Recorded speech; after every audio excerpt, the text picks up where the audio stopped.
2026ஆம் ஆண்டுக்கு பிறகு அம்மாவின் கட்சி இருக்கும் இடம் தெரியாமல் போகும் என அமமுக பொதுச் செயலாளர் டிடிவி தினகரன் தெரிவித்துள்ளார்.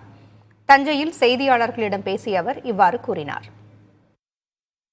அம்மாவின் இயக்கம் அங்கே உள்ள தொண்டர்கள் இரட்டை இலை இருப்பதனால அங்க சகித்துக் கொண்டிருப்பவர்கள் கூடிய விரைவில் பழனிசாமியோட இந்த தவறான நடவடிக்கைகளை புரிந்து கொண்டு சுயநலத்தை புரிந்து கொண்டு கட்சி எக்காடு கேட்டாலும் சரி தான் வாழ்ந்தால் போதும் என்று பதவியில் ஒட்டி கொண்டிருந்தால் போதும் பழனிசாமியின் நடவடிக்கைகளை அவர்கள் புரிந்து கொண்டு இதற்கு தக்க முடிவு கட்டுவார்கள் என்பது எல்லோருடைய எதிர்பார்ப்பு. அது விரைவில் நடக்கும். இல்லை என்றால் 2026க்கு பிறகு அம்மாவின் கட்சி இருக்குமிடம் தெரியாமல் போய்விடும்.